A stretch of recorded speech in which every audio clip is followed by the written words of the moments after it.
საღამომშვიდობის თქვენ უყურებთ რეალურ სივრცეს, მე ნინო ვარ ზაუტაშვილი. მე-20 საუკუნის დასაწყისის თბილისში ავანგარდული არტისტული კაფეები იხსნება. მათ შორის ერთ-ერთი ყველაზე პოპულარული არგონავტთა ნავი, იგივე არგონავტების ვარცლი იყო. მოდერნისტების თავშეყრის საყვარელი ადგილი 1918 წელს ლადო გუდიაშვილმა, ალექსანდრე ბაჟბეუქ-მელიქოვმა და კირილ ზდანევიჩმა მოხატეს. უნიკალური მხატვრობა ნელ-ნელა ნადგურდებოდა, თუმცა 21 საუკუნემდე მაინც მოაღწია ზდანევიჩის არაჩვეულებრივი ნახატის ფრაგმენტებმა. და ჯერ კიდევ 2 წლის წინ იმედი იყო, რომ მისი გადარჩენა შეიძლებოდა. მინდა ერთად ვნახოთ 2015 წლის ნოემბრის რეალური სივრცის ნაწყვეტები, სადაც სწორედ ამ ფრაგმენტის გადარჩენაზე ვლაპარაკობდით.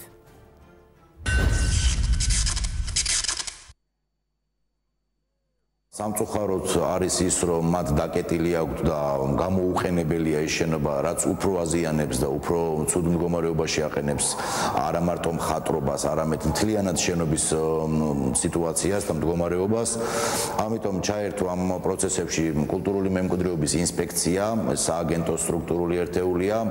მათ მოიძიეს ყველა ის მესაკუთრის მონაცემები, ვინც კი ფლობს ამ შენობას და ყველას გაეგზავნა შესაბამისი გაფრთხილებები.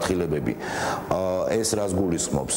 პირველ რიგში თვითონ ვისაც დაკავებული აქვს და ვის საკუთრებაშიც არის სარდაფის ნაწილი, მას მიეცა მითითება და ვთხოვეთ, რომ პირველი ესე ვთქვათ ყოველგვარი დაძაბულობის გარეშე მომხდარიყო ერთობლივი მონიტორინგის წარმოება და ქალბატონ ანასთან ერთად ჩვენი სპეციალისტები შევიდნენ ადგილზე და ათვალიერეს და მართლა მძიმეარი მდგომარეობა. გარდა ამისა, ჩვენ ყველა მესაკუთრეს მოვთხოვეთ და მივეცით შესაბამისი ვადა 19 ნოემბერს გადის ის ვადა, რომ საქართველოს კულტურისა და ძეგლთა დაცვის სამინისტროსთან გააფორმონ მოვლა-პატრონობის ხელშეკრულება, რაც გულისხმობს პირველ რიგში ძეგლზე სამეცნიერო და გადარჩენითი სამუშაოების დაშვების, ასე ვთქვათ, ვალდებულება ექნება. ეს კანონით განსაზღვრული ხელშეკრულების ფორმა არის. ჩვენ უკვე განსაზღვრული გვაქვს ქალბატონი ნანას მიერ მოწოდებული პროექტის შესაბამისად 2016 წელს დავაფინანსოთ მხატვრობის გადაუდებელი საკონსერვაციო სამუშაოები იმ ზდანევიჩის და გუდიაშვილის მხატვრობის. ეს პროექტი გვიდევს მთავარია სამართლებრივი საკითხების მოგვარება მესაკუთრეებთან.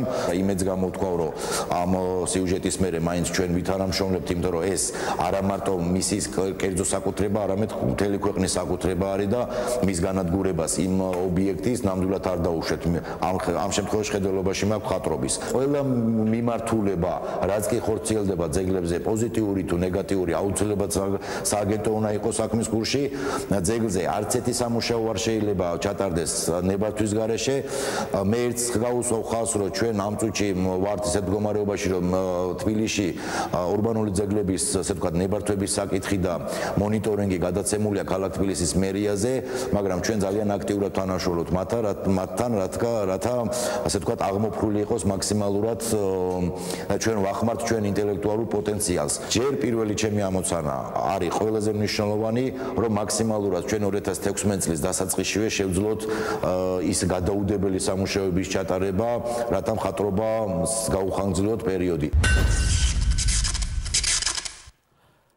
სულ რამდენიმე დღის წინ ცნობილი გახდა, რომ ავანგარდული კაფეს უნიკალური მხატვრობა ბოლომდე დაიკარგა. როგორ დაუშვა ქალაქმა, მისმა მერიამ, კულტურული მემკვიდრეობის დაცვის სააგენტომ, კერძო მესაკუთრემ და თითოეულმა ჩვენგანმა კიდევ ერთი კულტურული მემკვიდრეობის ძეგლის სრულად განადგურება. რა საგანძურს კარგავს თბილისი ნელ-ნელა და როგორ ნაწილდება პასუხისმგებლობა სხვადასხვა ინსტიტუციებზე. დღეს ამაზე ვილაპარაკებთ იმიტომ, რომ იქნებ ხვალ მაინც შევძლოთ იმის დაცვა, რასაც ასევე გაქრობა ემუქრება. რა მოხდა ამ 2 წლის განმავლობაში, რატომ ვერ შესრულდა დანაპირები სააგენტოს ან ვის ჰქონდა საერთოდ ბერკეტი ძეგლის გადასარჩენად. ამაზე ყველაფერზე ცოტა მოგვიანებით ვისაუბრებთ. ახლა ქეთი, პირველ რიგში მინდა დაგისვათ ასეთი შეკითხვა. საზოგადოებისთვის კიდევ ერთხელ ნათელი რომ გახდეს, რა დავკარგეთ ამ მხატვრობის გაქრობით? მოგესალმებით, გმადლობთ მოწვევისთვის. პირველ რიგში მინდა ვთქვა, რომ ეს კაფე იყო განსახიერება ქალაქის სახის. და რატომ? ის არის მოდერნისტული ცნობილი კაფე, რომელიც განასახიერებდა 1910-იანი 20-იანი წლების კულტურას. ეს იყო ფაქტობრივად სახე, ნიშანი იმისა, თუ რა ხდებოდა საქართველოში ამ დროს. ამიტომ ამ კაფე ნიშანდობლივად 1922 წელს დაიკეთა და წითელ რესტორნად გადაკეთდა.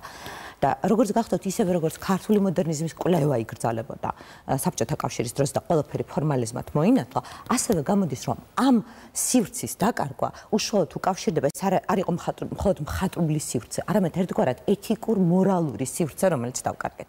ეს არის ყველაზე მნიშვნელოვანი რამ. იმიტომ რომ ფაქტობრივად ეს მეორეჯერ დავკარგეთ და იგივე პროცესი მიდის ახლა, როდესაც საუბრობთ იმაზე, რომ შეიღება რაც ეკლესიები შეთეთრდა ეკლესიები, ეს არის დაახლოებით ზუსტად იგივე ქმედება, რაც მაშინ განხორციელდა. ჩვენ იგივენაირად მე არც მინდა აღონ პასუხისგებლობა ავიღო, იმიტომ რომ აქ სააგენტოს წარმომადგენლები არიან და მინდა გითხრათ, რომ მე უკვე აღარ ვიცი, როგორ შეიძლება გამოითქვას ეს პროტესტი. მე ყველანაირ ფორმას მიმართე, ყველანაირ დოკუმენტზე მაქვს ხელი მოწერილი, ყველანაირი აქციის თავად ორგანიზატორიც ვიყავი 2 წლის წინ აი ამ კაფეს კირილ ზდანევიჩის დაბადების დღეს მიუძღვენით ეს, როდესაც რუსთაველზე ბესიკის ქუჩისა და ყოფილი კრუჟოკის ანუ ოფიცერთა სახლის კედლებს პროექცია იყო იმისა თუ რა ხდება ამ დარბაზში. თქვენი პასუხისმგებლობა იყო ეს და სხვა შორის მინდა გითხრათ, რომ სამწუხაროა რომ ხო ნიკანთიძე აქ არ არის, მაგრამ ეს ქალაქი, ეს არის მკვლელობა, ზუსტად იგივენაირად როგორც ეს შენობები იყვავენ, ეს ქალაქი გახდა მკვლელი ქალაქი, რომელმაც მოკლა ისტორია, მოკლა წარსული, რომელიც მკვლელი ქალაქია, აკლავენ შენობები, აკლავენ მდინარეები და აქ ყდება ის, რაზეც იდგა ქართული კულტურა. ამის კვლევა მოდერნისტული კულტურის არის სწორედ მნიშვნელოვანი იმისთვის, რომ განსაზღვროთ რა არის წერტილი იმისთვის, რომ თანამედროვე კულტურა ვიკვლევთ. თუ ეს აღარ იქნება, ჩვენ გვაქვს ამოვარდნილი. ფაქტობრივად ეს არის სიცარიელი, რომელსაც ვერასდროს ვერ შევეცვალოთ. ეს პასუხისმგებლობა გეკისრებოდათ თქვენ. ეს არის პასუხისმგებლობა, რომელსაც ვერ გაექცევით, რომელიც არის განსაზღვრელი იმისა, რომ სრულ უნდობლობას იწვევს უკვე ყოველს მხრიდან თქვენი არც ვიცი რა უნდა დავარქვა ამ დაწესებულებას, რომელსაც ევალება დაცვა და ის კი ანადგურებს ყველაფერს. სხვა შორის პატარა გადახოვეს გავკეთოთ, ჩვენ მოგონი შევხვდით საყდრის სისტემაზეც და ეს შემთხვევითი არ არის. ისიც არის წარსული, რომელიც უნდა გვეკლია, ესეც არის წარსული, რომელიც უნდა გვეკლია და რომელზეც იდგა თბილისური ავანგარდი. თბილისი როგორც ფანტასტიკური დუქანი, ესე მოიხსენებდა მას გრიგოლ რობაქიძე და სწორედ ეს სივრცე, კაფე, დუქანი, ფანტასტიკური დუქანი, ფარშევანგის კუდი, არგონავთა ნავთი, ეს იყო სივრცეები, რომელიც იყო ლოკუსი ფაქტობრივად, სადაც რომელიც აერთიანებდა იდეას ავანგარდისა, რომელშიც ერთდროულად არსებობდა სხვადასხვა კულტურა და ერთდროულად იზიარებდა იმ იდეებს, რაც ამ დროს თბილისურ ავანგარდში არსებობდა. თქვენ შეგიძლიათ ჩაერთოთ სხვა დისკუსიაში, რომელიც გაიმართება ჩვენს ეთერში ახლა 1 საათის განმავლობაში, მაგრამ პასუხისმგებლობების გადანაწილებაზე ჩვენ აუცილებლად ვისაუბრებთ, ცოტა მოგვიანებით. ბექა, ეს ინტერვიუ, რომელიც ახლა ჩვენ მაყურებელს შევთავაზეთ, არის 2015 წლის 5 ივნისით დათარიღებული. ეს ნოემბრით დათარიღებული, ეს იყო ის დღე, როდესაც ნიკანთაძემ ჩვენთან ანთიცემ გააკეთა ეს განაცხადი ჩვენთან. მას მერე რატომ ვერ მოხდა აი ამ სწორედ აი მოთხოვნების მერე რაც გაისმა ჩვენთან ეთერში, რატომ ვერ აღსრულდა ეს განკარგულება, ეს მოთხოვნა და რატომ მოხდა ის რაც მოხდა? რატომ ვერ დავიცავით ზდანევიჩის ნახატი? შემთხვევაში ახლა მე ცოტათი გამიჭირდება ამაზე პასუხის გაცემა თუ რატომ ვერ მოხდა. იმიტომ რომ მე როგორც თუ სწორად ვათარიღებთ, რომ 2015 წელს იყო ეს ინტერვიუ შემდგარი და 2015 წელი 16 წელი თუ არ ვცდები, იყო ზუსტად ის პერიოდი, როდესაც აღნიშნულ პანოზე განხორციელდა სამეცნიერო კვლევისა და მისი შესწავლის სამუშაოები. მაგრამ ხელშეკრულება თუ იყო უკვე 2015-ში გაფორმებული იმ ჟამინდელ ფლობელთან ამ ტერიტორიის? იყო თეა? კი ბატონო. კი ბატონო. მას შემდეგ რაც ობიექტში დაფიქსირდა პანოს არსებობა, ჩვენ დავიწყეთ მოლაპარაკებები ძეგლის მესაკუთრესთან, მასთან გაფორმდა ძეგლის დაცვის ხელშეკრულება. შეგიძლიათ დაასახელოთ მესაკუთრე კონკრეტულად? მაშინ ბრძანდებოდა ქალბატონი ჩიგოგიძე, სახელი ზუსტად არ მახსოვს. შემდგომში ეს ფართი გაიყიდა და ფართი გადავიდა შპს ერისიონის საკუთრებაში. შპს ერისიონთან 2017 წლის მარტში გაფორმდა ასევე მოლაპატრონობის ხელშეკრულება და მინდა ამასთან მოგახსენოთ, სად იყო სააგენტო. სააგენტო იყო იქ, სადაც იყო ძეგლი. სააგენტომ გააკეთა 2015 წლიდან დაიწყო პროცესები, 2016 წელს უკვე მომზადდა კვლევის და პროექტირების დოკუმენტი, თუმცა თავად მკვლევარები ამბობდნენ, რომ მინიმუმ 1 წლის განმავლობაში ამ პანოსთვის ხელისხლება არ შეიძლება, იმიტომ რომ იქ არის არანორმალური კლიმატური პირობები და ვიდრე არ განიავდება სარდაფი და ელემენტარულად ოდნავ მაინც არ გამოშრება ეს პანო. მიავდებოდა ელემენტარულად გამოიწვევს მის სრულ დაღუპვას. რა თქმა უნდა, იმის მონიტორინგი ხდებოდა, ნიავდებოდა თუ არა მარტში 2017 წლის მარტში იყვნენ სააგენტოს ინსპექციის წარმომადგენლები ადგილზე და მარტო განიავება რადგან არ შველოდა და იქ კიდევ იყო სარდაფში წყლის ჩამოდინება, ბოლოს უკვე მესაკუთრეს მიეცა რეკომენდაცია, რომ შეეკეთებინა დაზიანებული საკანალიზაციო მილი. იმიტომ რომ მესაკუთრე აპელირებდა იმაზე, რომ ეს იყო გრუნტის წყლები, რომელიც შემოდიოდა შენობიდან, თუმცა დადგინდა, რომ არა გრუნტის წყლები, არამედ დიდწილად სარდაფის დაზიანება გამოწვეულია დაზიანებული საკანალიზაციო მილით. იმის გამო, რომ უკვე მესაკუთრე ინფორმირებული იყო თუ რა საგანძურს ფლობდა, ის რომ ეს რამდენად იყო გამყარებული ხელშეკრულებით. ეწერა თუ არა ხელშეკრულებაში? ანუ 2017 წლის მარტის მდგომარეობით შეპესე ერისიონთანაც გაფორმდა ძეგლის დაცვის ხელშეკრულება. მინდა ეხლა საზოგადოება ძალიან ხშირად აპელირებს ძეგლის დაცვის ხელშეკრულებაზე, მაგრამ ძეგლის დაცვის ხელშეკრულებაზე ხელშეკრულებაში არაფერი განსაკუთრებული არ წერია. გარდა იმისა, რაც წერია კანონში და გიდასტურებთ, რომ არსებობდა ძეგლის დაცვის ხელშეკრულება. თქვენ არ არის არაფერი ხელშეკრულებაში. თქვენ ხელში არ არის ხელშეკრულება, ხო შეიძლება გაამკაცროთ. გალაზიათ ამ ლაპარაკი იმაზე, რომელს ხელშეკრულება არის სამოქალაქო კოდექსის თანახმად ორმხრივი ნების გამოვლენის აქტი. თავად აი საკანონმდებლო ნორმის თვითონ ეს ნორმა რამდენად შეესაბამება კონსტიტუციას, მაშინ როდესაც ჩვენ ავალდებულებ ადამიანს, რომ გაგიფორმოს ძეგლის დაცვის ხელშეკრულება, როდესაც კანონი დეტალურად არის გაწერილი ძეგლის მესაკუთრის ვალდებულებები, რომ ყველა ადამიანმა იცის, რომ ამ ხელშეკრულების მთავარი მიზანი რა არის, რომ უზრუნველყოთ მესაკუთრის ინფორმირება იმის თაობაზე, რომ მესაკუთრებაში არის ძეგლი და მან უნებართვოდ ამ ძეგლზე არანაირი სამუშაო არ უნდა ჩაატაროს და არ უნდა შექმნას ისეთი პირობები, რაც ძეგლის განადგურებისაკენ მიგვიყვანს. ძეგლის დაცვის ხელშეკრულებაში ვერანაირად ვერ ვავალდებულებთ ფლობელს მოქმედი კანონმდებლობიდან გამომდინარე, რომ მას დავავალდებულოთ ძეგლის რეაბილიტაცია, მისი მდგომარეობის გაუმჯობესება და ასე შემდეგ. გამოდის რომ ეს ხელშეკრულება ფაქტიურად ფიქცია? ეს ხელშეკრულება არის ფაქტიურად ფიქცია და ითვალისწინებს მხოლოდ და მხოლოდ იმას, რომ ძეგლის მესაკუთრეს გავაფრთხილოთ, რომ ის ცხოვრობს ძეგლში, ან მის საკუთრებაშია ძეგლი და მან არ უნდა დააზიანოს ეს ძეგლი. მე ხა თამუნას დავესესხები და აუცილებლად კითხავ, შეიძლებოდა თუ არა ინიცირებული ყოფილიყო ცვლილება კანონში?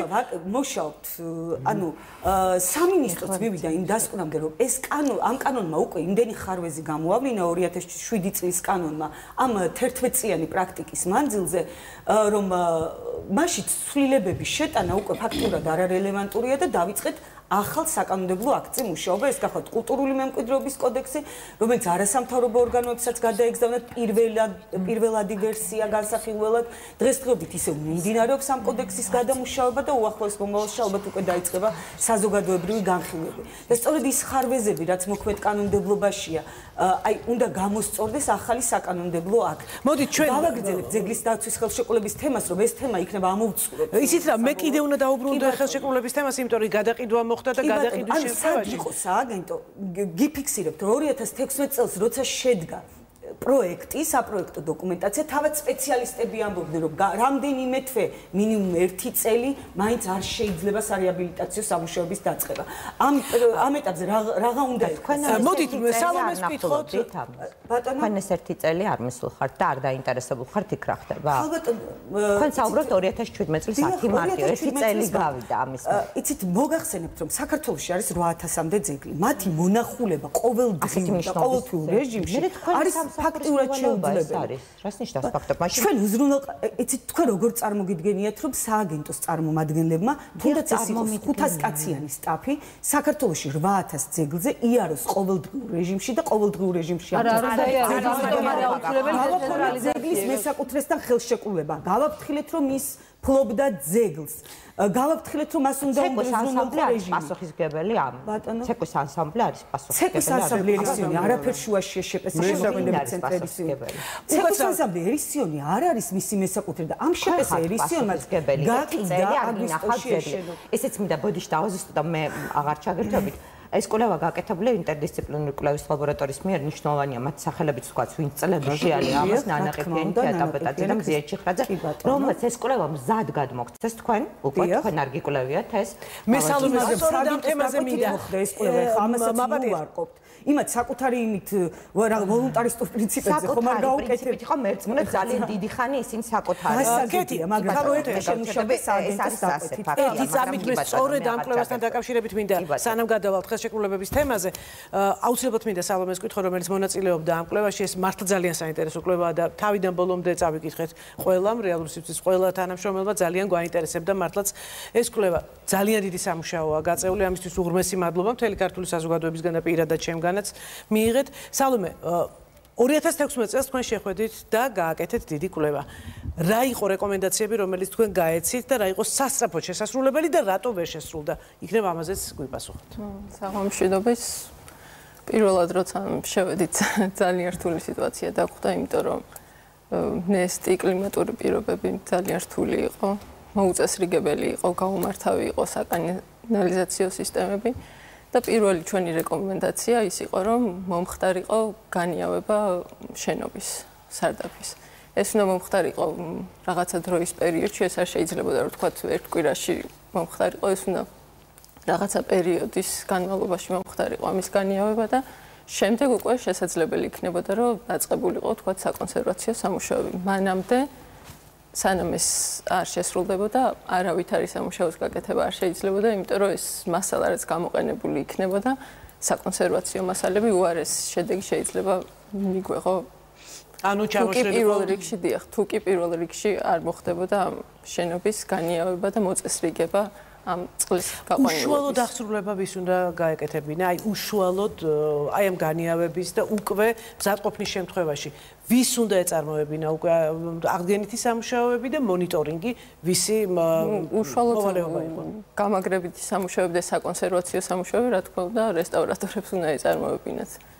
ჩვენი სამუშაო იყო, თქვათ ეს რომ კვლევა გავაკეთეთ და ჩვენ დავდეთ რეალური სამუშაო, რაც უნდა შესრულებულიყო. თამარ, როგორ ფიქრობთ, აი ასეთ შემთხვევაში ვისი ვალდებულება იკვეთება ყველაზე მეტად ამ შემთხვევაში და ვინ უნდა გაწიოს მონიტორინგი ისეთი მნიშვნელობის ძეგლის რესტავრაციის დროს, როგორც ზდანევიჩის შემორჩენილი ნახატის შემორჩენილი ფრაგმენტები იყო? საქართველოს ეროვნულმა ძეგლთა დაცვის ეროვნული სააგენტო. მე ვფიქრობ, რომ არის პასუხისმგებელი პირი. იმიტომ რომ ეს ადამიანები უკვე მერამდენე ძეგლზე, აქ უკვე მერამდენე ძეგლზე მოდიან და იძახიან, რომ მათი პასუხისმგებლობა ეს არ არის. მათი პასუხისმგებლობა არ არის ბაგრატი, მათი პასუხისმგებლობა არ არის საყდრისი, მათი პასუხისმგებლობა არ არის თბილისის ძეგლები, მათი პასუხისმგებლობა არ არის ვარძია, მათი პასუხისმგებლობა არ არის ზდანევიჩი. თუ არაფრის პასუხისმგებლობა არ აქვს ამ ადამიანებს, მაშინ რა ფუნქციის მატარებელი არის ეს სააგენტო? თქვენ გაქვთ და თავს ნუ მიქნებთ. ანუ აზრი არა ამის უარყოფას. მოდის გვითქვამს რომ სააგენტო არ იყო რამეზე პასუხი. ჩვენ ვიზიარებთ ჩვენ წილ პასუხისმგებლობას. რა ვიცი, როცა არ უნდა, როცა აქ არ მოდიხართ, თუ ამ ქვეყანაში მხოლოდ ერთი სააგენტოს უფლებამოსილება და არ არის თითოეული მოქალაქის, მესაკუთრის, ადგილობრივი თვითმმართველობის ორგანოს. თქვენ პრობლემა, თქვენი პასუხისმგებლობა, იცით რა არისო, თქვენ ვერ შექმნით სისტემა. ეს არის კრახი ამ სისტემის. ეხლა რაც ჩვენ თვალწინ მოხდა, ეს არის თქვენი კრახი, რომ 2007-დან 2018 წლამდე დაგჭირათ, რომ მიხვედრილი ყავით, რომ კანონი არ ვარგა. რომ ხელშეკრულება, რომელსაც უდებთ, არაფერს არ ნიშნავს. რომ 2015 წელს აფრთხილებთ მფლობელს და 2018 წელს ის ხსნის ნალესობას. იმიტომ არის, რომ თქვენ არაფერს არ აკეთებთ. არაფერზე. ვინ დაასჯილა და ვნახოთ ამის შემდეგ რა მოხდება. ვის დაასჯით და რა მოხდება ერისიონის თავს. პასუხისმგებლობა სად იწყება, იცით? როდესაც სისხლის სამართლის საქმეს გადაეცემა აი ეს კონკრეტული შემთხვევა. როდესაც საყდრისის შემთხვევაში თქვენ იმათ მხარეს კი არ დაიჭერდით. მოვჩეთ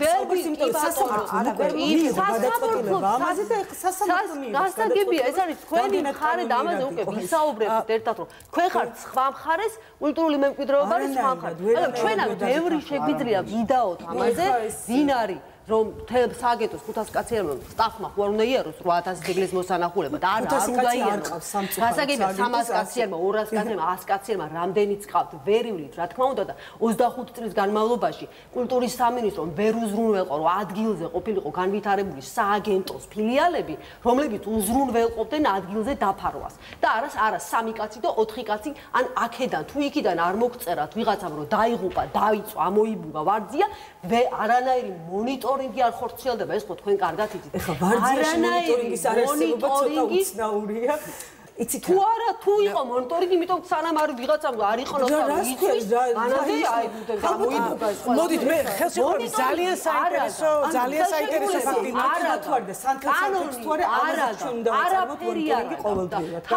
ყოველჯერ ვალდებულება ანუ მხოლოდ სააგენტოს პასუხისმგებლობა ამ ქვეყანაში კულტურული მემკვიდრეობის. ვენი პასუხისმგებლობა? მისაკუთრის პასუხისმგებლობა არ არის ქალბატონო თამარ, როდესაც იცის რომ ასე. ეს უნდა იყოს ხელშეკრულებაში გაწერილი ალბათ. პოპულარიზაცია. თქვენი პასუხისმგებლობა. ანანო. კულტურული მემკვიდრეობის განათლების სისტემაში ინტეგრირება.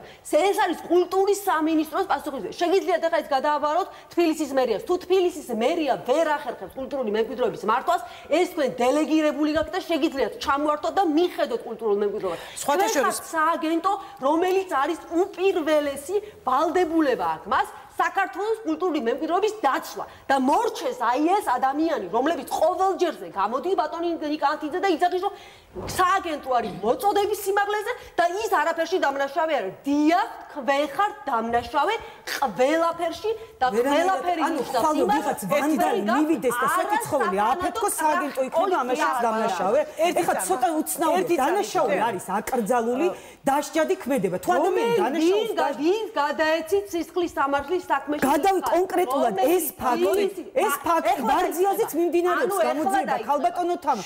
ეხლა რა შუაშია? თუმცა მოქმედ ინფორმაციას რამდენი ვერ დაიდება ეხლა თუ ჩვენ ამ ინფორმაციას არ შეჭიან ეხლა ეს სააგენტოს პრობლემაა. მე აუცილებლად დანაშაულის გამოძიება ერთი წამით ანანოსთან გადავდივარ ახლა შეკითხვით.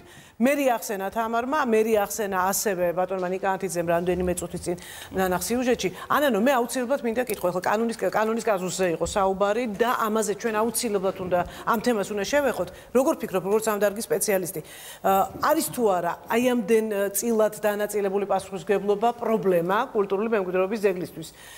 სწორედ მოვლის მონიტორინგის და ამ ყველაფრის გადანაწილების თქვათ კუთხით. სამწუხაროა რომ ჩვენ ქალაქის მერიას დაუკავშირდით, მაგრამ არც ერთი მოპასუხე დღეს ქალაქის მერიიდან ჩვენთან სტუდიაში არ არის. ამიტომ უბრალოდ რომ გავაგებინოთ ვისი რა პასუხისმგებლობა აი ამ თემაზე მინდა შეკითხვა დაგისვა. მადლობა და მოგესალმებით ყველას. ძალიან მარტივად შევეცდები დავხატო უბრალოდ რამდენიმე კომპონენტი გამოვყოთ იმ სისტემური პრობლემებისა, რაც ამ საქმემა ჩვენა. პირველი და მთავარი ძალიან მნიშვნელოვანი ხარვეზი რაც გამოვლინდა ამ საქმეში, მაგრამ რაც ჩვენ ამ დარგში მომუშავე ადამიანებმა ძალიან დიდ ხანს ვიცით, არის რომ თბილისის კულტურულ მემკვიდრეობაზე მთლიანად მოხსნილი აქვს ფსიქოლოგიურად პასუხისმგებლობა კულტურის სამინისტროს, კონკრეტულად შემთხვევაში სააგენტოს მიერ არის წარმოდგენილი ეს უწყება და როცა ვამბობ ფსიქოლოგიურად გულისხმობ იმას, რომ ისინი ფიქრობენ, რახან მოხდა ეს დელეგირების პროცესი, რომ თბილისის კულტურულ მემკვიდრეობაზე ნებართვების გაცემა მერიას გადაეცა თბილისის კულტურულ მემკვიდრეობაზე მისი სისტემის აგებაზე ზრუნვა და ასე შემდეგ ყოველდღიური მუშაობა უბრალოდ აღარ მიმდინარეობს კულტურის სამინისტროში. ხა აქ ორი პრობლემა იკვეთება. ერთი რომ სწორედ იმ ხელშეკრულებაში, რომლითაც დელეგირება მერიაზე მოხდა, რჩება მუხლი, რომლის მიხედვითაც დარგობრივ ზედამხედველობაზე პასუხისმგებელი ისევ სააგენტოა, რაც იმას ნიშნავს, რომ კულტურის პოლიტიკას და ასე ვთქვათ, ზედამხედველობას როგორ ახორციელებს დელეგირებული უფლებამოსილებების შესრულებას მერია კვლავ კულტურის სამინისტრო იღებს და ის უბრალოდ ვერ მოიხსნის ამ პასუხისმგებლობას ვერც იურიდიულად და ვერც ფაქტობრივად. მეორე ძალიან მნიშვნელოვანი საკითხი, რაც აუცილებლად უნდა აღვნიშნოთ, არის რომ მას შემდეგ, რაც ეს უფლებამოსილებები მერიაზეა დელეგირებული, არაერთი ძეგლი განადგურდა თბილისში. თბილისის ისტორიული ნაწილის ქსოვილი არის მთლიანად დარღვეული და ამას კულტურის არაერთი სპეციალისტი ადასტურებს და არაერთი საქმე გქონია ჩვენ სასამართლოში წაღებული სწორედ აი ამ პრეტენზიით, ასე ვთქვათ, და არ მახსოვს მე კულტურის სამინისტროს რაიმე პოლიტიკური განცხადება იმაზე, რომ თბილისის ისტორიული ნაწილი ნადგურდება, ჩვენ შევეგუეთ პანორამა თბილისის აშენებას, ჩვენ შევეგუეთ ნიაღურის ქუჩის ქუჩაზე უზარმაზარ მშენებლობებს, ჩვენ შევეგვიეთ თბილისის ისტორიულ ნაწილში არაერთ უსახურ, სრულიად მიუღებელ და კანონით აკრძალულ საქმიანობას და ჩვენ არ გვახსენდება ამასთან დაკავშირებით კულტურის სამინისტროს და სააგენტოს წარმომადგენლების პროტესტი. ეს პირდაპირ მიუთითებს იმაზე და დღევანდელი საქმეც ძალიან უსვამს ხაზს იმას, რომ ხელები აქვს დაბანილი ამ უწყებას, ამ საქმიანობისგან. მეორე მხრივ წამოვწიოთ მერიის პასუხისმგებლობა, სადაც აბსოლუტურად საქმის გარემოებათა არსებითი გამოკვლევის გარეშე მენაშენის ინტერესების დაცვით ხდება ყოველთვის გადაწყვეტილებების მიღება და ეს აქცევს ჩვენ ქალაქს იმათ, რაც დღეს მიღებული გვაქვს სრულიად უსახური ნაგებობებით და ნელ-ნელა დავკარგეთ ჩვენის ფასეულობა, რასაც თბილისის ისტორიული ნაწილი ქვია და რასაც კულტურული მემკვიდრეობის შესახებ კანონი იცავს. ხა ძალიან წყდება გული, მაგრამ უნდა შეგეწინააღმდეგოთ, რა თქმა უნდა, ჩვენ არა ვართ დამოკიდებულები მხოლოდ და მხოლოდ მესაკუთრესთან გაფორმებულ ხელშეკრულებაზე და მადლობა ღმერთს ამ ხარვეზიანი კანონმდებლობის ფარგლებშიც ჩვენ არა ვართ დამოკიდებული მოქალაქეების კეთილნებაზე, რომ ააგონ კულტურული მემკვიდრეობის დაცვის სისტემა. თქვენ შეიძლება 500 კაცი არ გაუშვათ ყოველდღე ძეგლების, ასე ვთქვათ, მოსანახულებლად, მაგრამ კულტურული მემკვიდრეობის შესახებ კანონი მოიცავს ძალიან სუყე ჩანაწერს, როგორ ურთიერთქმედებაში არის კულტურის სამინისტრო თქვენს მიერ წარმოდგენილი მესაკუთრესთან. ეს მოიცავს მთელს მექანიზმს და სისტემას და თამარმა ძალიან კარგად ახსენა სისტემის არარსებობა, მუდმივი კონტროლისა და ზედამხედველობის, მუდმივი პრევენციის სისტემის დანერგვის, როდესაც თქვენ გაქვთ გარანტიები, რომ მესაკუთრე არ ჩაიდენს ისეთ ვანდალიზმს, როგორც მან ჩაიდინა და ძალიან გამონაკლის შემთხვევებში თუ მართლა განზრახვასთან გვაქვს საქმე, თუ მართლა დანაშაულთან გვაქვს საქმე, მერე შეგვიძლია ვისაუბროთ პასუხისმგებლობის გადავალებაზე. ახლა თქვენ ამ შემთხვევაში ამაზე ვერ ისაუბრებთ.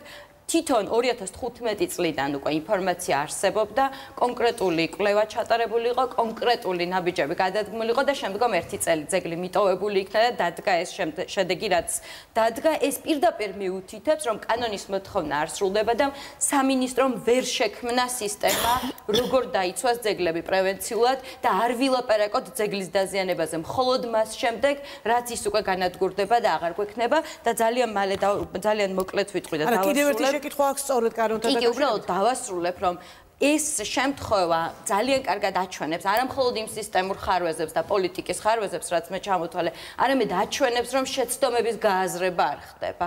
შეცდომების გააზრება არ მოხდა საყდრისის შემთხვევაში, როდესაც ჩვენ რა შემთხვევაში ჩვენ ძალიან გვტკივა და ამიტომ არის რომ გამუდმებით ვახსენებთ საყდრის, მაგრამ მოდით განვასხვაოთ. საყდრში იყო უზარმაზარი პოლიტიკური ნება. იქ ფაქტიურად არ გქონდა ჩვენ შანსი რა ისადმე გაგვემარჯვა. მაგრამ დღევანდელი შემთხვევა აბსოლუტურად უსვამს ხაზს იმას, რომ სადაც პოლიტიკური ნება არ არის, სადაც უბრალოდ პოლიტიკის დაუდევრობა, იქაც დამარცხებულები ვართ ჩვენ, იქაც ვკარგავთ ძეგლებს, იმიტომ რომ პოლიტიკის შემქმნელი ორგანო ამ პოლიტიკას ვერ ქმნის.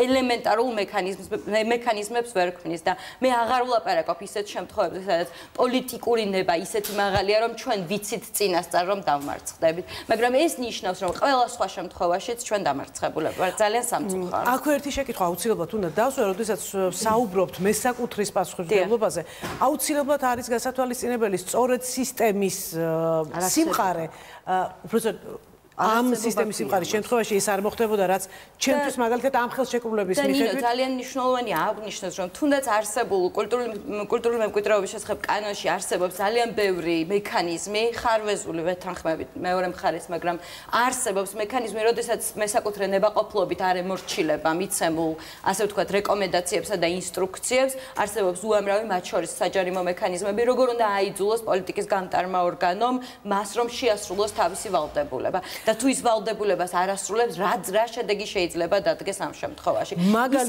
ისე რომ ეს არის ჯარიმები, ეს არის საბოლოო ჯამში გამოსახლება და ჩამორთმევა ამ ქონების, თუნდაც სათანადო კომპენსაციით. ძალიან ბევრი ნაბიჯი არსებობს იქამდე, სანამ არ მივიდეთ, რომ არ ჩამოვართვათ ქონება, ვაიძულოთ მესაკუთრეს შეასრულოს თავისი ვალდებულებები, მაგრამ თუ ის არ ასრულებს ამ ვალდებულებებს, უკვე კულტურის სამინისტრომ ეს თავის თავზე უნდა აიღოს.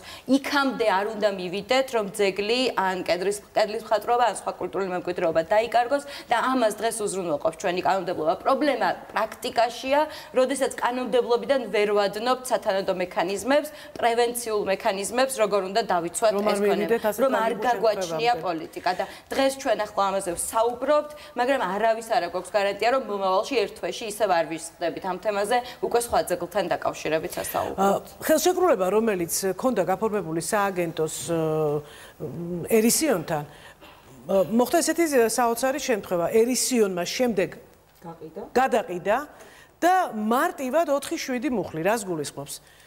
ნებისმიერი ნებართვა და თანხმობა მყიდველის მოთხოვნისთანავე, რაც საჭიროა იმისთვის, რომ მყიდველმა შეძლოს უძრავი ქონების გამოყენება სავაჭრო ცენტრად, მათ შორის უძრავ ქონებაში განხორციელდეს სარეკონსტრუქციო და გამაგრებითი სამუშაოები, ასევე დაამონტაჟოს და აამუშაოს ელექტრომოწყობილობა. ამავე ხელშეკრულების 4-3 მუხლში არის ხაზგასმული, თუმცა მხოლოდ ერთი წინადადებით, რომ უძრავი ქონება არის კულტურული მემკვიდრეობის ძეგლი. მხოლოდ არსად არ არის ჩაშლილი. რისი უფლება აქვს, გარდა იმისა, რაც უკვე წავიკითხეთ 4-7 მუხლით, რომ მას აქვს უფლება, რომ რეკონსტრუქცია ჩაატაროს თავისი ნებართვით. თქვენ თუ მოგმართათ ერისიონმა, როდესაც აი ამ ხელშეკრულებას ერისიონმა მოგმართა, როდესაც მან მოახდინა გასხვისება მისი ხელშეკრულებიდან ამოღებული იქნა ფართის ეს ნაწილი და მან ასევე გვაცნობა, რომ გაფორმდა ნასყიდობის ხელშეკრულება კულტურული მემკვიდრეობის შესახებ კანონით მას ჰქონდა ვალდებულება, რომ ჩვენთვის ეცნობებინა, ასევე უზრუნველეყო ინფორმირება იმ პირისა, ვინც იყო ქონების შემძენი, რომ ეს იყო კულტურული, ანუ სტატუსის თაობაზე ეცნობებინა, მან ეს ფაქტიურად პირნათლად შეასრულა აცნობა. თქვენ თუ იყავით, აი სააგენტო თუ იყო, თქვათ, მისული ახალ მფლობელთან და თუ იყო გავლილი აი ამ ხელმოწერის შემდეგ. ახალ მფლობელთან სამწუხაროდ სააგენტოს უკვე აღარ ქონია, ასე ვთქვათ, სამართლებრივი ურთიერთობა. კარგით, გასაგებია თქვენი პასუხი. მე ახლა მინდა წარმოგიდგინოთ ვიდეო, რომელიც მოამზადა თამარ მშვენიერაძემ. ამ შემთხვევაში ჩვენი სტუმარია კულტუროლოგი თბილისის სამქრის ერთ-ერთი წევრი ცირაელისაშვილი. ძალიან საინტერესო ვიდეოა და მე მინდა ვნახოთ და შემდეგ გავაგრძელოთ საუბარი ამ თემაზე.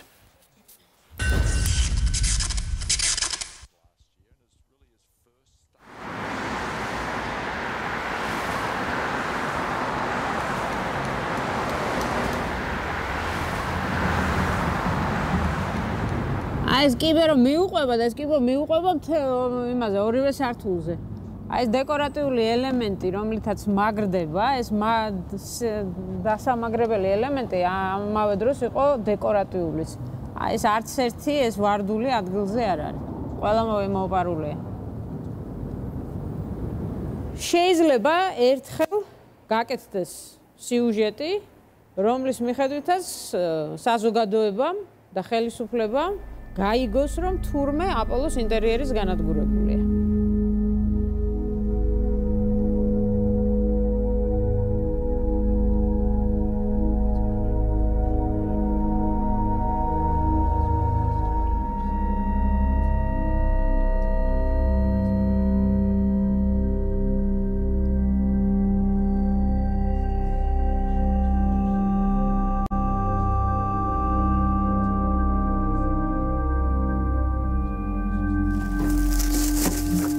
არის აპოლოს დეტალი.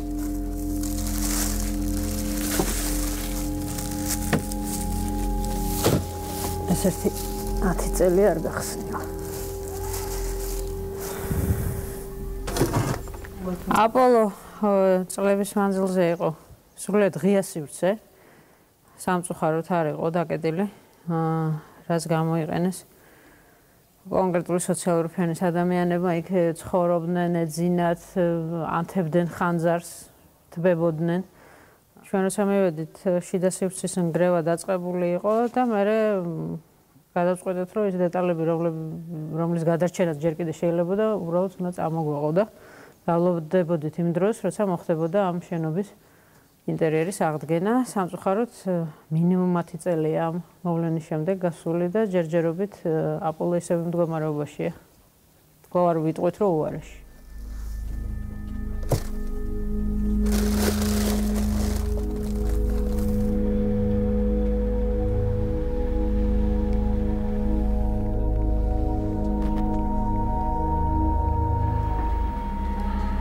ეს დეტალები არის აღმაშენებელი. მას შემდეგ რაც ახალი გაკეთდა, ამ ძველის ასლები გაკეთდა. ეს ძველი უკვე აღარ იყო მნიშვნელოვანი. საინტერესო სახელებია იმ პროექტს. ახალი თბილისი. ამ სათაურს ნამდვილად პასუხობს. ახალია ის.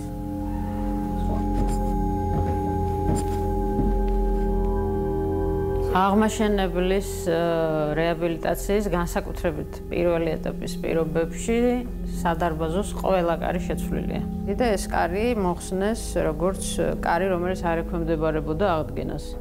რო შეხედავდი, მართლა არ იყო კარგ მდგომარეობაში, თუმცა არაფერი არ გაგვიკეთებია, უბრალოდ ეს აღებავი მოიხსნა და იმდენად ჯანსაღია ეს ხე, რომ არც არაფრით არ დავფარებ მე.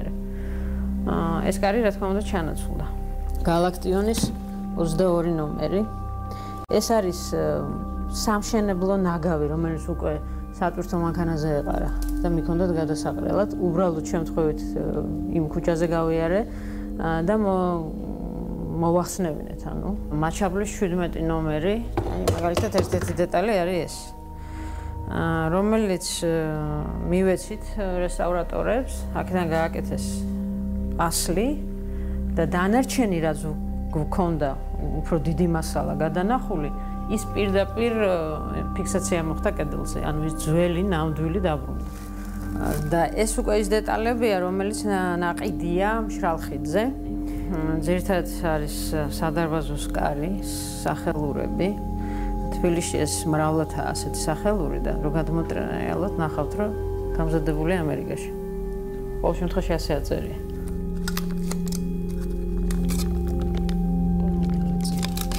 ეს კარი იყო უზნაძეზე. ეს კარი უბრალოდ აღარ არსებობს, რომელსაც ჰქონდა ეს დეტალი. რატო ვაგროვებ? იმიტომ რომ ვიცი, რომ მნიშვნელოვანი დეტალებია. ეს დეტალები, რაც თქვენ ახლა ნახეთ, არც ერთი ჩემი არ არის. იმიტომ რომ ამ დეტალებს ყველას თავისი მისამართი აქვს. ადრე თუ გვიან ის უნდა დაბრუნდეს ადგილზე.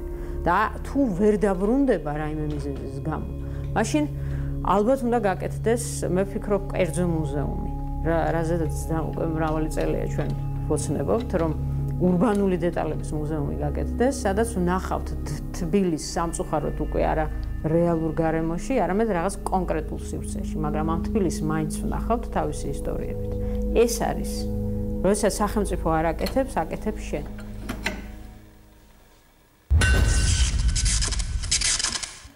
ძალიან დიდი მადლობა ცირაელის აშვილს და თამარ შვენიერაძეს ნამდვილად ძალიან საინტერესო სიუჟეტისთვის და იმ საინტერესო მასალისთვის, რომელმაც მან მოიპოვა მთელი თბილისის ისტორიული ადგილების მონახულების დროს.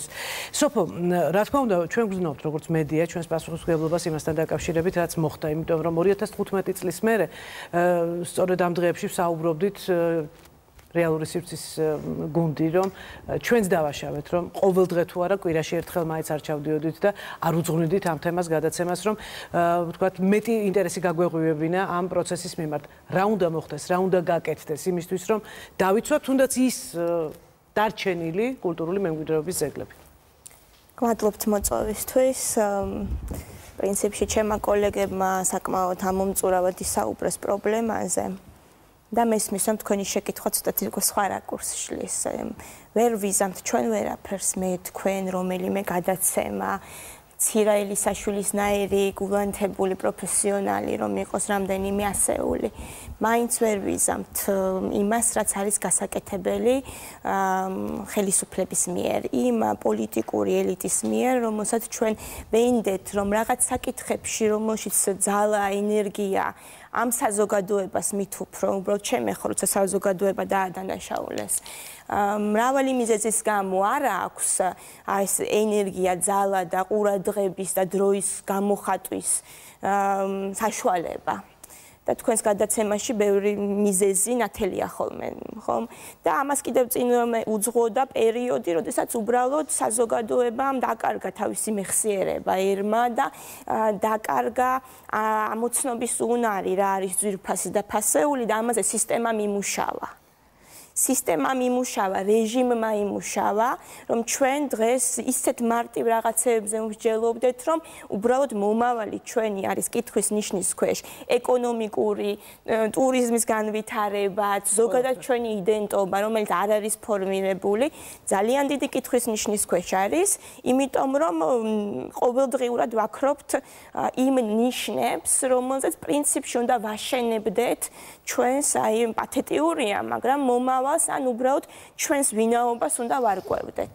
სოფო დავაზუსტოთ სისტემა, 70 წლიან სისტემას გულისხმობთ საბჭოთა სისტემას, მანამდე საერთოდ სხვა იმპერიის და კულტურის ნაწილი ვიყავით, ასე რომ ეროვნულ ხელისუფლებას და სახელმწიფოს ბევრად დიდი ამოცანები აქვს. ვიდრე ასე მარტივად რომ ვუყურებდეთ, ჩვენი ფუნქცია რაღაც არ არის, ეს ხელშეკრულებაა და მეტი არა. სახელმწიფო ინსტიტუციების პასუხისმგებლობა ამ კულტურულად და პოლიტიკურად გარდამავალ პერიოდში არის განუზომლად დიდი. ამ პასუხისმგებლობას შეიძლება დავარქვათ ერის ჩამოყალიბება, განვითარება. ვიცი ძალიან პათეტიურად ჟღერს, მაგრამ არსებულმა ამ დისკუსიამ ესეთი რაღაცების თქმის აუცილებლობა გამოიწვია. ეხლა არის ფიქრო, რომ ჩვენმა ოპონენტებმა რომ მათზე ვტეხამ ჯოხს და საერთოდ უკვე მეც და თქვენც მგონი დავიღალეთ, ვსხდებით აქ, თქვენ თავდაცვის რეჟიმში ხართ, იმიტომ რომ ძალიან სუსტ და უსუსურ სისტემას წარმოადგენთ, მაგრამ თქვენ მოქალაქეები ხართ, რომლებიც მუშაობენ ამ სისტემაში. და მე კაიხანია უკვე დავამთავრე ესეთი შეტევების განხორციელება ოპონენტებთან, რომ ვუთხრა, მოქალაქეს ინდივიდს ამ გარემოში, რომელშიც ვცხოვრობთ, რომ შენ უნდა გადაწყვიტო უარი თქვა ამაზე. ძალიან რთულია ესეთი ფაქტობრივად გმირობა სითხოვ, რომ თანამშრომლობ ნურაფერთან, იმიტომ რომ უმეტესად სახელმწიფო ინსტიტუციები მით უფრო მე კულტურის სფეროს ვიცნობ კარგად, არაჯამთელი სისტემაა და რიგ შემთხვევაში დანაშაულებრივ პროცესებთან არის დაკავშირებული. ყველა ინსტიტუციაში იქნებიან ადამიანები, რომლებიც უბრალოდ მუშაობენ იქ და ყველგან და ყოველთვის იყო ასე და იქნება, მაგრამ როცა საქმე ეხება სახელმწიფო ინსტიტუციებს, ამ ინსტიტუციებში უნდა იყვნენ სახელმწიფოებრივად მოაზროვნე ადამიანები, რომლებიც აღჭურვილნი იქნებიან როგორც პროფესიონალიზმით დარგობრივ რაღაც სფეროში, ასევე იქნებიან დიახ პოლიტიკოსები, რომლებიც დაგეგმავენ, დაინახავენ სტრატეგიას, პერსპექტივას და იტყვიან, ეს არის ჩვენი ამოცანა. არც ეროვნული სააგენტოს, ზეგთა დაცვის ეროვნული სააგენტოს ვერ გავექცევით ამ სახელს, როგორც იდეას, როგორც პასუხისმგებლობას. და ეს არის ყველაზე მნიშვნელოვანი, ხომ? და ამაში დევს მისი ფუნქცია, პოლიტიკა, დანიშნულება, რა. არ ყავს მენეჯმენტში ადამიანები, რომლებიც სახელმწიფოებრივად აზროვნებენ, რომლებსაც აქვთ ჩამოყალიბებული, რომ დავსვათ და ვკითხავთ და ისინი გამართულად გვიპასუხებენ. ასეთები არ არიან. რა არის მათი ხედვა, მათი როგორც სახელმწიფო ავტორიტეტული, მაღალბიუჯეტიანი შედარებით, იმიტომ რომ კულტურის სფეროში ზეგთა დაცვა რომ ფინანსდება, ისე არც ერთი სხვა სფერო არ ფინანსდება და ეს ლოგიკურიაც ასე უნდა იყოს. ასეა ყველა განვითარებულ ქვეყანაში, ყოველ შემთხვევაში სახელმწიფო ბოლომდე იტოვებს თითქმის სრულ პასუხისმგებლობას კულტურულ მემკვიდრეობის. ძალიან გთხოვთ დავამთავრე. არა, მეორე კითხვაც მაქვს და ვიფიქრებ ბარემ. ამ ინსტიტუციაში არ არიან ასეთი პროფესიონალები და პოლიტიკოსები საუკეთესო და კლასიკური გაგებით, რომლებიც ზრუნავენ სახელმწიფოს შესაბამისად საზოგადოების ინტერესების გათვალისწინებით. ყველა სხვა ინტერესი არის. საქმე ისე არ არის, რომ აი არიციან, არ შეუძლიათ, კანონი სუსტია, კანონს ვქმნით ადამიანები, საზოგადოება, პროფესიონალები. და ეხლა დავფიქრდეთ, რის მიხედვით ვქმნით. აი როცა მივაგნებთ რა არის ამოსავალი ჩვენი, მივხვდებით რა რეჟიმი გვაქვს საერთოდ. თუ ამოსავალი წერტილი არის, რომ უკეთ დავიცვათ კულტურული მემკვიდრეობა, ვიდგეთ საზოგადოების განვითარების სამსახურში და ამისთვის დავიცვათ ეს კულტურული მემკვიდრეობა. თუ ამოცანა არის, რომ იმისთვის, რომ დავიცვა საზოგადოება უფრო მეტად უნდა გავხადო ინფორმირებული, განათლებული, ესე იგი მთელი რიგი მიმართულებები უნდა ჰქონდეთ, როგორც ზეგთა დაცვის სააგენტოს, ისე მის სათავეს, ანუ საქართველოს ზეგთა დაცვისა და კულტურის ზეგთა დაცვის სამინისტროს, ხო, ეხლა უკვე სპორტისაც. ჩემთვის ეს ერთი სისტემაა, ხო? სააგენტო არის ინსტრუმენტი სამინისტროსი. სამინისტრო ასევე ხშირად მისი წარმომადგენლები იმეორებენ, რომ აქედან აქამდე არის ჩემი ფუნქცია. იმის იქით არა. ანუ იქაც იგივე პრობლემა, ადამიანები ან ვერ იაზრებენ, ან გაურბიან იმის გაცნობიერებას, რომ სახელმწიფო სამინისტროა. მაშინაც კი, როდესაც რომელიღაცა სიპი ან ძეგლი ან ინსტიტუცია ან დაწესებულება იურიდიულად არის რომელიმე მუნიციპალიტეტის ან თვითმმართველობის ფრთებს, მაშინაც რაც ხდება სახელმწიფოში პირველ რიგში არის სახელმწიფოს მთავარი კულტურის მენეჯმენტის წარმმართველი ინსტიტუციის ამოცანა და პასუხისმგებლობა. იმიტომ რომ კულტურისა და ზეგთა დაცვის სამინისტრო პირველ რიგში თუ რამეზე არის პასუხისმგებელი, ეს არის სწორედ იმ ამინდზე, იმ პროცესზე, იმ პოლიტიკაზე, რომელიც უნდა ჰქონდეს კულტურის სფეროში სახელმწიფოს. ამიტომაც ძალიან მნიშვნელოვანია, როგორც ანანომ თქვა, რა ტიპის კომუნიკაციის ინსტრუმენტები აქვს. ვისთან აქვს კომუნიკაცია, რა სიხშირით გააქვს თუნდაც სააგენტოს კომუნიკაცია, ვინ არის მისი დასაყრდენი, ბენეფიციარი ვინ არის, ფილიალი სად არის, რა ინტენსიურობით მონაწილეობს ურთიერთობაში, რა ინტენსივობა არის თუნდაც კერძო მესაკუთრესთან, თუნდაც იმ კანონის და იმ წესების ფარგლებში, რომელიც გვაქვს ახლა. მაგრამ თავარი პრობლემა ის არის, რომ ამდენი წელი რაღაცა განადგურდება, ვსხდებით, თავს იმართლებენ სააგენტოს რიგით თანამშრომლები, თუ არა რიგითი, არ ვიცი, მაგრამ არასოდეს არ არის საუბარი მთავარზე, გვიხსნიან, რომ სადღაც ხელი მოაწერეს, სადღაც იყვნენ და ასე შემდეგ, პროცესი მაინც არის კატასტროფული. არაჯამთელი. აუცილებლად უნდა ვიკითხო. არ ხორციელდება პოლიტიკური ხედვა, ნება არ არის. და საბოლოო ჯამში უნდა ვთქვათ, რომ ვერ ამართლებს ან ეს ინსტიტუცია, ან მისი მენეჯმენტი, მისი წარმომადგენლები და დღის წესრიგში ის კი არ უნდა დადგეს, აი მედიამ რა უნდა გააკეთოს. იქნებ კმარა, ვილაპარაკოთ ცალკეულ ძეგლზე ცალ-ცალკე. იქნებ უნდა ვილაპარაკოთ, რომ გვენგრევა სისტემა, გვენგრევა ფასეულობათა სისტემა, იმიტომ რომ დროთა განმავლობაში არაფერი აღარ იქნება, რაც მიგვახვედრებს. რა გქონდა, სად გქონდა პრობლემა ან ასე შემდეგ.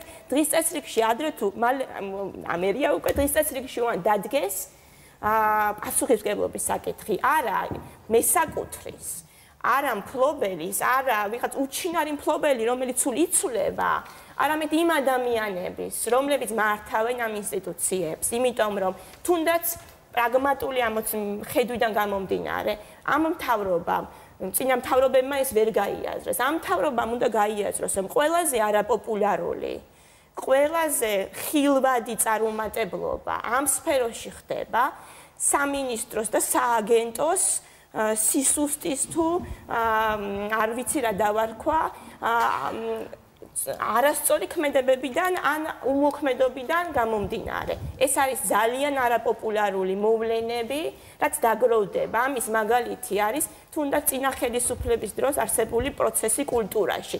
პირველი სიმპტომები და პირველი, ასე ვთქვათ, ტემპერატურის გაზრდა საპროტესტო, რაც საზოგადოებაში მოხდა, კულტურის ზეგლებთან და კულტურულ მოვლენებთან პროცესებთან მიმართებაში მიმდინარეობდა. არა რეიტინგულია ამ ინსტიტუციის მუშაობა, ამ ადამიანით და ადამიანებით სათავეში და ჯერ თავისთავად გადაირჩინონ, მთავრობაც უნდა მიხვდეს, რომ თავისთავად გადაირჩინოს და მთლიანობაში გადავარჩინოთ აი კულტურული მემკვიდრეობა და ეს ჩვენი დიდი მადლობა. ბექა, აუცილებლად უნდა გკითხოთ. თქვენ მაინც ხომ არ ფიქრობთ ასე იგივე სისტემურ პრობლემაზე მივდივართ, რომ აი ქალაქის შემთხვევაში ვთქვათ, აი ეს ორპატრონიანობა, როგორც უკვე ვახსენეთ, ხო, მერია, კულტურული მემკვიდრეობის დაცვის სააგენტო, მიუხედავად იმ სისტემური პრობლემებისა, რაც არსებობს და თვალსაჩინო ამას თქვენც აღიარებთ, რომ არ არის ფაქტია, კი დადგება პასუხისმგებლობა ადამიანების, რომლებმაც დაუშვეს ეს დიდი შეცდომა, მოხდება ეს ასე. ჩვენ ხო თვალნათელია ჩვენთვის ერთი რამ, რომ ფაქტიურად არც ერთ დანაშაულს არ მოყოლია შემდეგ. არც სახელმწიფოს მიერ აღიარება, რომ ეს თქვათ დამნაშავეები დაშლილიყვნენ, უშუალოდ კონკრეტული პირები გამოვლენილიყვნენ, ვინც დაუდევრობის გამო თუ კონკრეტული პასუხისმგებლობის გამო დაგვაკარგინა ასეთი მნიშვნელოვანი კულტურული მემკვიდრეობის ძეგლები. თქვენი მოსაზრება მაინტერესებს ამ მიმართულებით. რამდენად ეთანხმებით, რომ სისტემურ პრობლემებთან არის საქმე? საკვირველია კითხვა კიდეც, რომ სისტემა ცვლილებას ნამდვილად საჭიროებს. მაგრამ მე მართალი გითხრათ, აი ერთ-ერთ შენიშვნაში ბოლომდე შეიძლება არც კი დაგეთანხმოთ, რომ პრაქტიკულად ჩვენი საქმიანობა არც იცნობს იმას, რომ ვინმე დაისაჯა თუ არა. მე ვეჭობ, რომ ესე იყოს საქმე და მე მგონი, რომ არის ფაქტები იმისა, რომ მაგრამ პასუხისმგებლობის აღიარება ხომ უნდა მოხდეს ვისია, ცალკეული ინდივიდები ნამდვილად დაისაჯა. უბრალოდ ძალიან წუხარ ჩემი მეგობარია სოფო და მის მე მგონი ძალიან გამძაფრებულ განცხადებასთან დაკავშირებით, რამდენადაც ცოტა მე ღრმად ვჯერა, რომ მისი საერთო განწყობა სააგენტოს თანამშრომლებისა და ზოგადად ამ სტრუქტურის მიმართ და იმ ცალკეული ინდივიდების მიმართ ესეთი მძაფრი და აგრესიული არ იქნებოდა, თუმცა ჟღერდა მისი განცხადება ზუსტადაც რომ ესე. და ამ პიროვნებების იმათი რომელიც დღე და ღამ დამერწმუნე თამაში, რომ დღე და ღამ იღწვიან იმისათვის, რომ საქმე გაკეთდეს, პროექტები მომზადდეს და არაერთი პროექტი და მათი შრომა იყოს ეფექტიანი. ესეთი განცხადება დამერწმუნეთ და სოფო ალბათ იმედი მაქვს, რომ შენს დამერწმუნები, რომ ეს არის ძალიან დიდი სტილის მიყენება კონკრეტული ამ ადამიანების მიმართ და ყოველ შემთხვევაში ეს არის უგულებელყოფა. ალბათ ჩემი პირადი მოსაზრება არის ზოგადი იმ პროცესების მიმართ, რაც წლიდან წლამდე კულტურული მემკვიდრეობის არათუ დაცვის, არამედ მოვლა პატრონობისა და მასზე ზრუნვის კუთხით ხორციელდება. ყოველ შემთხვევაში მე ძალიან მინდა რომ ერთ-ერთ არგუმენტად ვახსენო, ზუსტად წლევანდელი წლის დამტკიცებული პროგრამული ძეგლების ის ნუსხა, რომელზეც მიმდინარე წლის განმავლობაში საკმაოდ მასშტაბური და კომპლექსური სამუშაოები წარიმართება და მე მგონი რომ ნაწილი საზოგადოების ამას ძალიან საღატაფასებს, ხედავს კიდეც და რიგ შემთხვევაში მიუხედავად იმისა რომ ჩვენ არც კი ველოდებით ამის საჯარო აღნიშვნას ამ განწყობას ნამდვილად დამერწმუნეთ რომ გრძნობთ. მაგრამ ჩვენ ვიცოდით რომ ქონდა ძალიან დიდი საშიშროება და ცალკე კი ბატონო. კი ბატონო. თეას უნდა ალბათ. არ მახსოვს შემთხვევა რომ სააგენტო გაქცეოდა პასუხისმგებლობას. არ მახსოვს შემთხვევა რომ სააგენტო სხვა უწყებებისგან განსხვავებით არ დამჯდარიყო რომელიმე ტელევიზიის პირდაპირ ეთერში და პასუხი არ გაეცა კონკრეტულ ეს ნამდვილად ასე ამას მეზგიდასტურებთ. ჩვენ თავის მართლების რეჟიმში ვართ თუ სხვა რეჟიმში ჩვენ არასოდეს არ გავქცევართ პასუხისმგებლობას. ის რომ არსებობს გარკვეული სისტემური პრობლემები, ვაღიარებთ ამას და ამისათვის შევიმუშავეთ ახალი საკანონმდებლო აქტის პროექტი და ყველას ვთავაზობთ. რომ შეიტანონ თავისი შენიშვნები და წინადადებები და ეხლა დავხვეწოთ მოქმედი კანონმდებლობა. ის რომ სააგენტო არის მხოლოდ და მხოლოდ მგრეველი და არაფერი არ გაუკეთებია, ეს არის უბრალოდ სრულბრალდება და მათ შეუძლიათ ნახოთ ანგარიშები, სოფლიო მემკვიდრეობის საკითხებში ჩვენი მიღწევები და მთელი რიგი ქმედითი ნაბიჯები, რომელიც სააგენტომ გადადგა ბოლო წლების მანძილზე. მაგრამ რატომღაც ამ ადამიანებს უნდათ რომ მხოლოდ და მხოლოდ გრევა, ცუდი დაინახოს სააგენტოს საქმიანობაში, ეხლა მე ამ იმას ვერ შეუცვლივად ბუნებრივია. ისე კანონპროექტის განხილვა პირდაპირ ეთერში შეიძლება თავისუფლად ესეთმა ცნობილმა ექსპერტებმა სოფლიოს თუნდაც ერთი ქვეყანა, სადაც მთელი პასუხისმგებლობა არის სახელმწიფოზე გადანაწილებული და ცალკეულ მოქალაქეს თუნდაც მისაკუთრეს არანაირი პასუხისმგებლობა არ ეკისრება კულტურულ მემკვიდრეობასთან მიმართებაში. სადაც სახელმწიფო დადის ყოველ დღე და ძეგლის მისაკუთრეს თავში უწყავს. ვთქვათ სისტემაზე, რომ არ არის სისტემა, სადაც პასუხისმგებლობები გადანაწილებულია და არ არის კულტურული მემკვიდრეობის ინტეგრირებული მართვა. ამაზე ხომ საუბრობთ? ვისი ვალდებულება მისი შექმნა? და ვაკეთებთ ამას, რომ ეს ხარვეზები თქვენ ხეთ ბაგრატის მერე. ბაგრატის მერე ერთი და იგივე ადამიანები მოდიან პასუხისმგებლობას არ გაურბიხართ, მაგრამ ადამიანები არ იცოლებიან და მუშაობთ 1991 წლიდან სისტემის შექმნაზე. თქვენ საუბრობთ რომ არ არის სისტემა, აბსოლუტურად გეთანხმებით ალბათ პირველად, რომ არ არის სისტემა. ჩვენ არ გვაქვს სისტემა საჭიროა დახვეწას ყველა სააგენტოში მომუშავე ადამიანს. ისინი მუხლ ჩაუსხრელად მუშაობენ, მაგრამ ერთი ნაბიჯი წინ, ერთი ნაბიჯი უკან. იცით რატომ? იმიტომ რომ სისტემა არ აგვაქვს. არ გონია და ნუ როგორ ბექა სისტემა, ანუ ადგილის კეპნას გავდეს მათი შრომა და ყოველდღიური მოღვაწეობა. ყოველ შემთხვევაში მე ამავდროულად ძალიან მინდოდა რომ ესეც მეთქვა რომ არც ერთი სიტყვა არ თქმულა სამოქალაქო პასუხისმგებლობაზე. ზუსტად მე იმ სამოქალაქო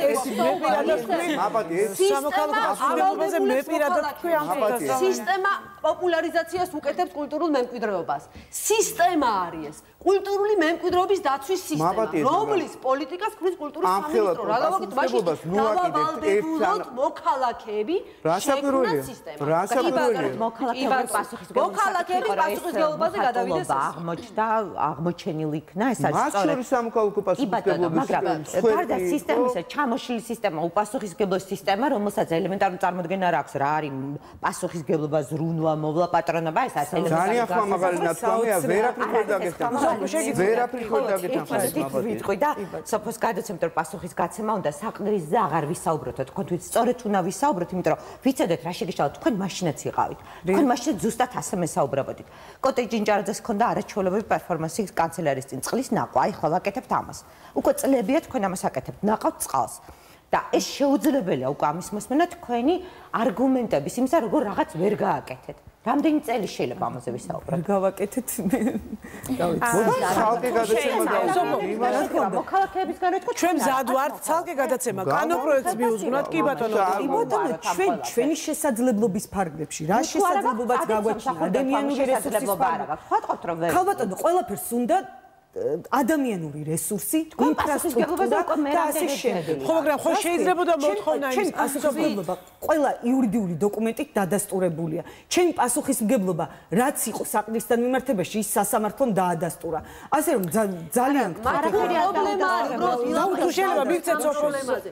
ვისაუბრებს მაშინ თქვენი სააგენტოს ხელმძღვანელი რომ ყველაფერი კარგად არის, მაშინ თქვით რომ სისტემაში პრობლემა გაქვს, რომ რესურსი არ ყოფნით, რომ ადამიანური რესურსი არ არის, რომ სააგენტო არის თავკომბალა, რომელსაც ფილიალები არ აქვს და არ არსებობს მონიტორინგი ქვეყანაში, არ არსებობს მონიტორინგი. ამაზე ისაუბრებ და ამაში მხარს დაგიჭერთ, მოისაუბრებთ იმაზე, რომ თქვენ ყველაფერი კარგად აგაქვთ და აკეთებთ ყველაფერს კარგად. თქვენ არ აკეთებთ კარგად და თქვით, რომ დაგეხმაროთ.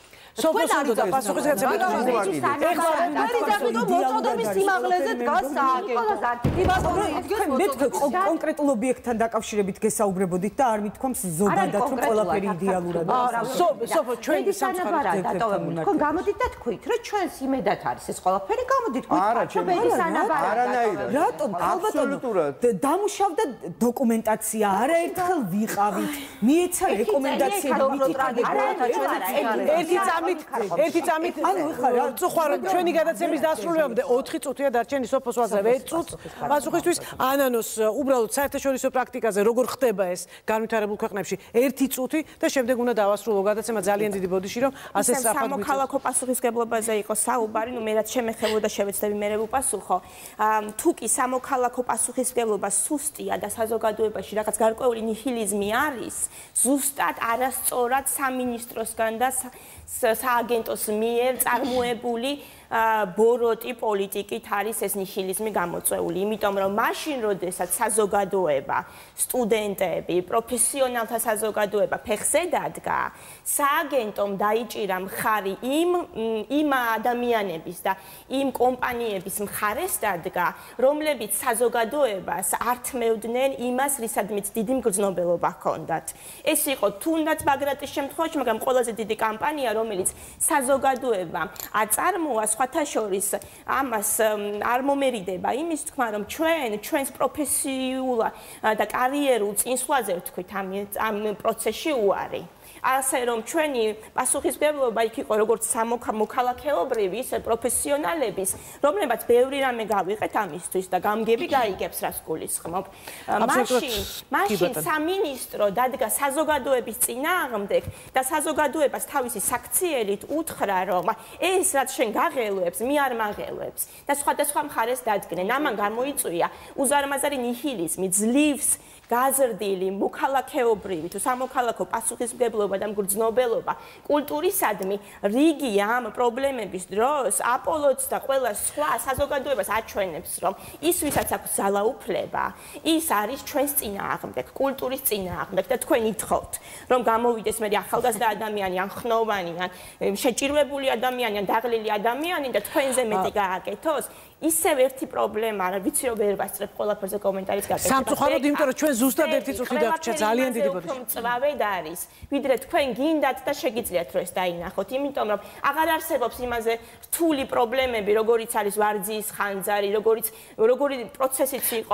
სოფო, მე მანიშნებენ რომ უნდა გავიდეთ ეთერიდან, ძალიან დიდი ბოდიში. ჩვენ არ გვესმის, რას ნიშნავს კულტურის პოლიტიკა, ჩვენ გვინდა ბრალდების ის არის, სააგენტოსგან მომართეთ, მაგრამ ჩვენ მოგცემთ აუცილებლად საშუალებას ერთ გადაცემაში პროფესიონალი უნდა გავიდეთ ეთერიდან. უბრალოდ ჩვენ გვიხდება ყოველდღიური შეხება ზუსტად იმ ნეგატიური შედეგებთან, რომელსაც როცა სხვადასხვა სფეროს ერთი წამით უკაცრავად ჩვენ ერთ წუთში ვტოვებთ ეთერს, თუმცა ამ თემაზე ჩვენ აუცილებლად დავბრუნდებით და კანონპროექტის წარდგენის საშუალებას მოგცემთ. როცა სხვადასხვა სფეროს რეფორმაზე ვლაპარაკობთ, ტაქსის ლიცენზირებაზე, პარკინგის მოწყობაზე, ტურიზმის განვითარებაზე, გამართულ კომუნიკაციებზე და ქალაქი თუ ქვეყანა გვინდა განვითარებული ქვეყნების სტანდარტებს მიუახლოვოთ, ალბათ უნდა გვახსოვდეს, რომ ქვეყნის იმიჯი სწორედ იმით განისაზღვრება, როგორი დამოკიდებულება აქვს საკუთარი კულტურული მემკვიდრეობის მიმართ, როგორ უვლის და უფრთხილდება თავის ისტორიას და ეს ყველა სტრუქტურის, საზოგადოების და ყველა ჩვენგანის პასუხისმგებლობა. იმის მიუხედავად, რა კონკრეტული ჩანაწერია კონკრეტულ კანონსა თუ მის ქვეპუნქტებში და მუხლებში. დასავლეთი რუსეთის წინააღმდეგ, სად არის საქართველოს ადგილი ბოლო დროის გამწვავებულ კონფლიქტში, როგორ და რატომ უნდა შეიცვალოს ჟენევის ფორმატი, რის თქმას აპირებს და რას ვერ ბედავს საქართველოს ხელისუფლება. ამ თემაზე პარლამენტის ყოფილი თავმჯდომარე, შეიარაღების მოძრაობის ლიდერი დავით უსუფაშვილი ეყოლება სტუმრად ირაკლი აფსანძეს ზუსტად 10 საათზე მოაბის მთავარი გამოშვების შემდეგ. მე მომავალ პარასკევამდე გემშვიდობებით და აქვევდებთ პირობას, რომ ჩვენ ამ თემას კვლავ დაუბრუნდებით და მოგცემთ საშუალებას, რომ კანონპროექტი წარუდგინოთ საზოგადოებას. ძალიან დიდი მადლობა, ნახვამდის.